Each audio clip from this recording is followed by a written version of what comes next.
Welcome to Catherine Biroy's show. Vladimir, I'm so grateful to have you here tonight. How are you today? I'm feeling good after a long working day. I'm feeling very good, and I'm really glad to be here with you. It's my pleasure. I promise this is going to be a joyful conversation. We actually met on one of the greatest events, if I may say so. It was United Nations Women Event Expo 2023, and you were one of the, by my personal opinion, greatest speakers who taught us a lot in just short 1 hour or 2 hours. And I couldn't wait to invite you to join me on this podcast. We were talking about pricing in different businesses. And I encountered that a lot of business owners struggle with this topic. Shall we start with the fact that we all make mistakes? And what do you believe are the common mistakes when we tend to price our services or products? Well, thank you for inviting me first. And I say a big welcome to your audience who's listening to this podcast and watching it. Well, the biggest mistake that usually it's mainly startups that actually make it, but also companies well into their product development phase, sometimes even into far into their sales phase, that make is actually forming the price, the way they actually do it. Very often companies find out what is the cost of producing a certain product or a service. They multiply it by 3 and they decide, okay, this is going to be my selling price. And then they go out to the market, and then the reality hits them. And the reality is actually that there are so many other things you have to calculate into your product or service price. There was one interesting example about the perfume cost, if I remember well, and how the price is actually formed. And I couldn't imagine the price is actually of the production so low, but something else increased it drastically. Would you like to share a little bit about that example, please? Sure. So I like to use the example of the perfume, which usually costs around $80, $90, a kind of a bit more of a medium range perfume. And majority of people think that the actual product inside is so valued that probably it costs around $50 to $60, and then everything else is kind of, somebody's profit margin or something like that. Well, when we actually break down the price of a perfume and its actual value chain, we get to the conclusion that the cost of the actual perfume water, of the actual liquid inside the bottle, is only $1.70. And everything else in this bottle that you just paid $85 goes to somebody else. Sometimes even the packaging is more expensive than the actual perfume inside, and we actually take care not to spend too much of it. It's very valuable. Some famous person is putting it on their body, on their skin, and therefore, we have the privilege of having this really expensive perfume on us, whereas in fact it only costs around less than $2. So a good part of the actual value chain of how the price is formed is taken firstly by the general costs of producing the product and delivering it, paying for people who are actually going to sell it, because we have to have active sales to make sure our product is selling. We pay a very good part of the price for marketing. So I like to say that every time we pay for an expensive perfume, we actually put around $20, $30 into some famous person's pocket, because they get paid from this marketing budget to be the ambassador of the brand, and the money literally ends up in their pocket. Then we also, a good part of the money also stays with the actual retailer who is selling the product for us, because they have a huge cost of running their business, of running their stores. There are the salespeople inside the stores, there's the utility bills, the rent, and everything else, and they have to pay it from somewhere. And guess who's paying for it? It's us. Every time we card through to pay for a perfume, we've actually paid their costs as well. So the value chain is very long. A lot of costs have to go into this, and many businesses forget to include them when they do their price. price targeting. I have to say, my favorite perfume, it's my show, I can tell that. It's it's Well, Jadot. let's not go into how much it costs to produce, but I'm sure it's not more than $2. Yeah, it is. It's J'adore by Dior, and the minimum price is on the market like 120 euros, right? And I was like, what? Like Yeah. Charlize Theron is That's it. And costing in me fact, more than around the first third of what you pay in the store for it will stay with the store, with the company that runs the store and people who work there, which is why when we go into a cosmetics or a perfume store, we're usually greeted by people who are trying to sell us not only one, but more products, to have a better margin and a better profit for the store. So it's not like you go shopping for flour or oil where the margins are very small that somebody will come and try and persuade you to buy more.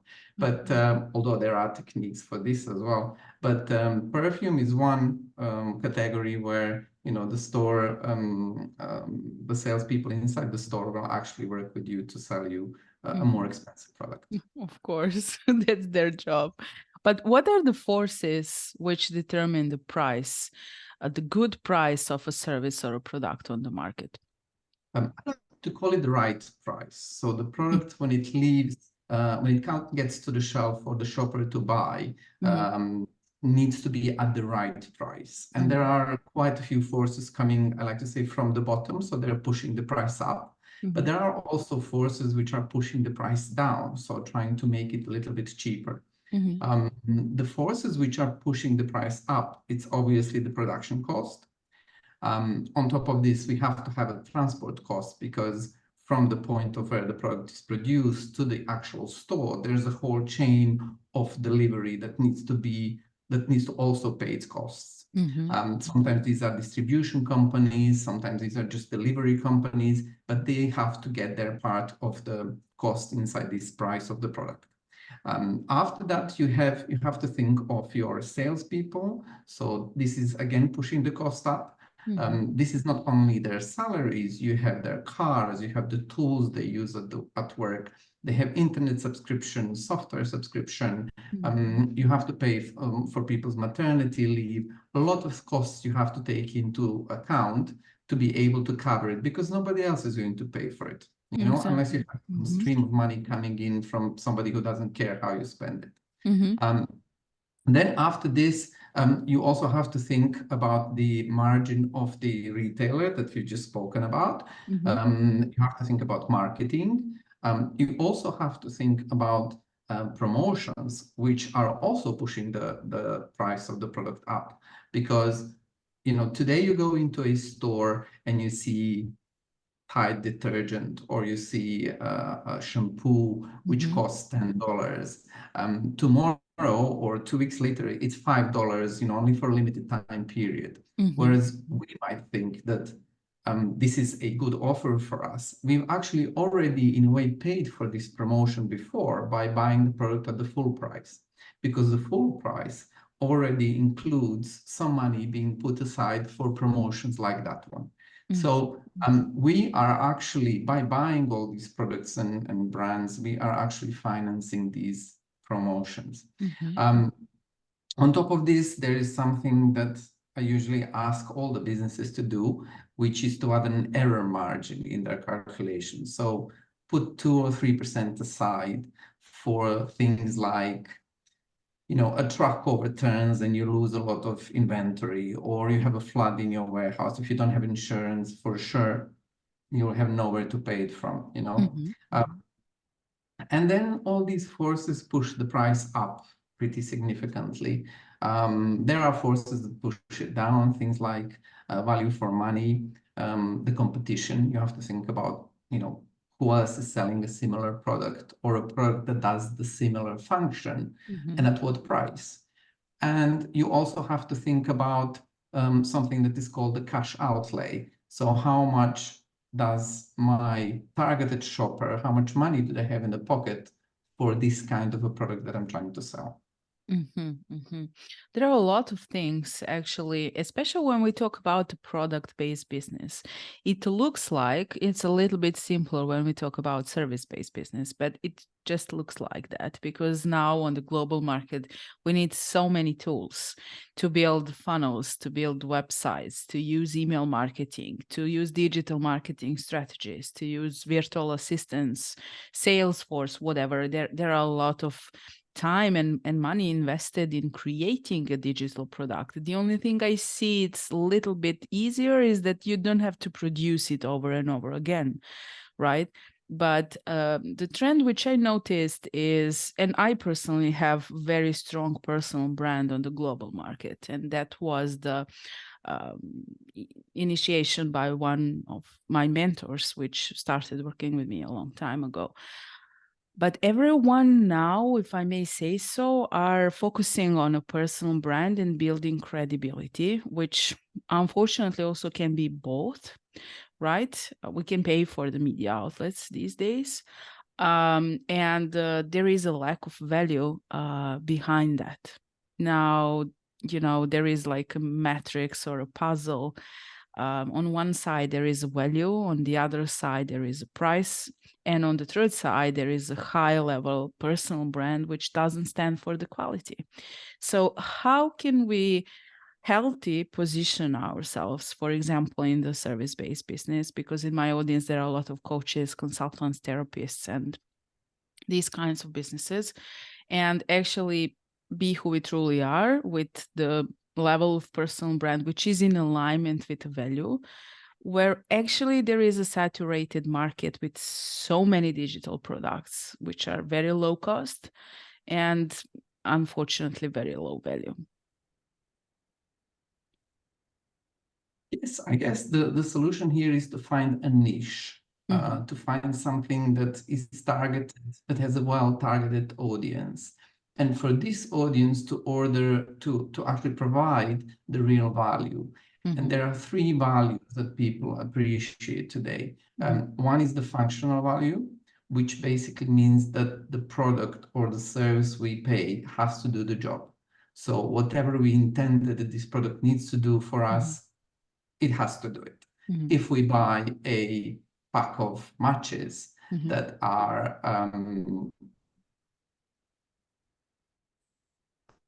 and we cannot use them anymore, then we will never probably buy this brand again.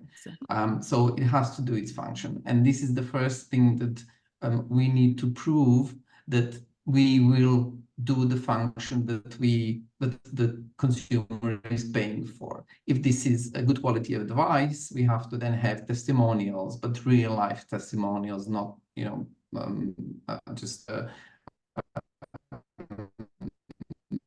web page template from somewhere with made up names and similar. Yeah, I saw that we too. should also have, so obviously, so the first time we finish advising a client, we should immediately ask for their testimonial, and this should be in our digital channels with a very clear link to their LinkedIn profile or something similar. So this, I would say, is the first and the most important thing, that people can see that somebody somewhere received this functional value out of this service. The second one is an emotional value, and this usually comes at a different level of valorization. It can be cultural, it can be gender-based. There are all different kinds of things people like to associate themselves with. I usually like to give an example of a firelighter. So if you buy a simple big firelighter, it'll probably cost you $1. But if you buy a branded firelighter under the Eiffel Tower in Paris, whilst you were there on your honeymoon, then you are ready to pay, $10 for this, because it's something especially women. Yes. I mean, men also have a thing for this, and it's the next actually great of firelighters, which you're ready to pay 30 euros for.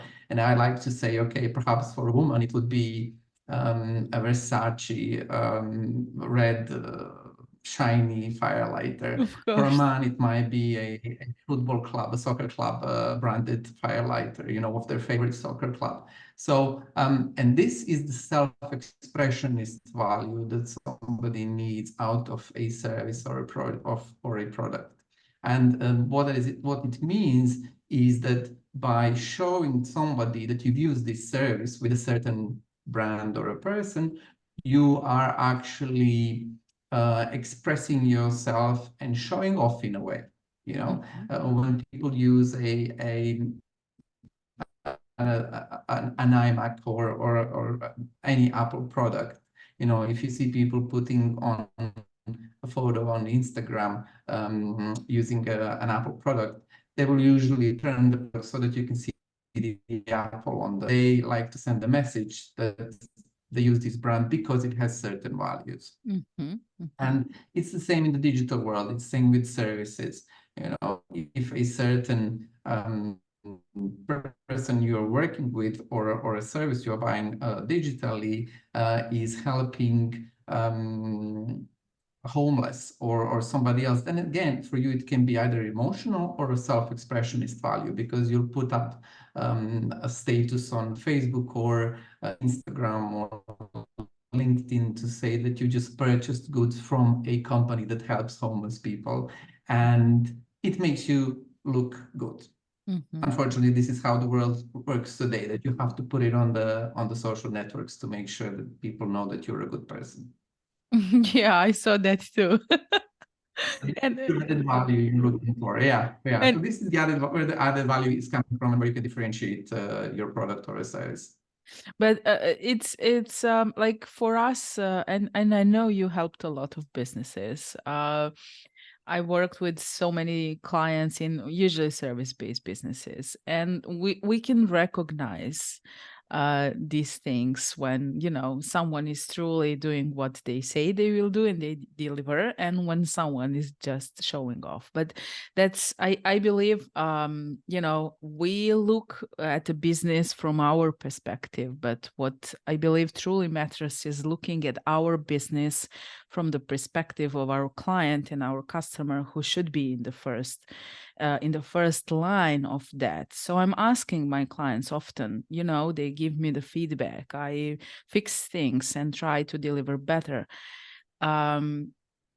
Do we have to consider the client limitations or willingness to invest in something when we are thinking about pricing? Because from one side, there are all these elements which you just mentioned, but from the other side, there is a perspective of a client and how the clients see the value in what we can deliver to them, regardless if it is physical or a service product. What about clients' limitations? How we can actually do the market research and be aware of that so we can position that price right? Well, I think what I always recommend to people who are, for instance, producing physical products, is if you want to launch in a certain market, go to this market, spend 2 or 3 days walking the stores, go into this category where this product is being sold, and have a look at who has the highest share on shelf. And it's the same in digital, who has the highest share of voice. Try and find out who's out there, who's popular, have a look at what they're doing, how they're priced. And if they have the highest share, either on shelf or share of voice in digital, then for sure their pricing strategy is relevant to the market and they've hit the gold spot, right? So it's up to you now it's up to everybody now to find for their product, where is this sweet spot for the product. What a lot of companies do is that they develop either products or services at 3 different levels. So that obviously to test what works best with the consumers, what is their cash outlay, how much money they've come to spend in this category today, and then figure out which one works best.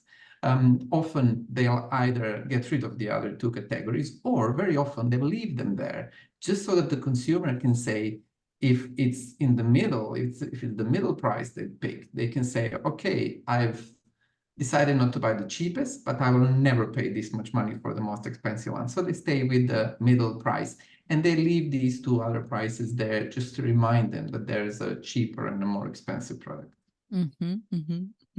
And I think that's one of the smartest strategies, actually, at least for what was shown to me from my experience, to be somewhere in the middle, maybe focusing on the higher level, but never to overprice. It's better to over deliver, by my opinion, than to overprice something. And I am not so fan of going on the low price, although marketers in the digital marketing, they advise us that we need to have low price products, which is okay. I will launch one in January.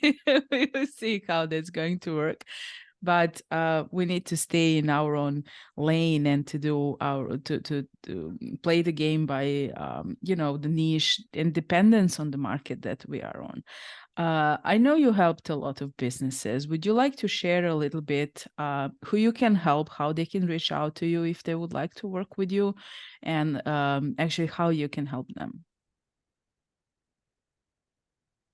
Sure. So yes, I worked with a lot of businesses, micro businesses, so people who are just literally starting from one or two products or services. I worked with the small businesses, so these are businesses up to 100 employees. And I also worked with some medium-sized businesses, not to mention my career where I worked with a lot of big brands and companies. They can always reach out to me to help them put together their go-to-market strategy, because the go-to-market strategy also defines your pricing approach in each of the channels where you are going to sell. And this is a kind of, I like to call it almost like a Bible. It's something you put on a paper. It's in a tabular form. It's only one A4 sheet of paper. You put it on the wall, and every day you come to work, for everything that you do, you look at this and you check whether what you are actually doing now is in line with your go-to-market strategy. Because many small businesses and startups, they get carried away by doing hundreds of things which basically don't contribute to building their business. So I can help a lot with this. I can also help with establishing the value chain for their pricing so that they can get to some, at least highest and lowest price mark where they should work and test with the consumers or the shoppers on how to find this right spot for the price. I can also help them with their entrance into the foreign markets with basic advice, what they need to prepare, what they need to be ready for, what they need to have already kind of cooked together, starting from the price, from certain documents they have to have with them, and so on. Anybody who wishes to work with me, they can always find me on LinkedIn, so Vladimir Maric. And I'm also here on Gmail, vladimir.maric@gmail.com. So more than welcome I will leave the info in the description and in the comments, so they will have an option. Thank you so much for being my guest, and thank you for that wonderful lesson that you gave us a month ago. It was truly, truly valuable. I truly, truly enjoyed both of these times, and I hope you did too now. Thank you. I did as well. Thank you very much for inviting me, and I wish you good luck with the rest of your work. Thank you so much. Bye. Bye.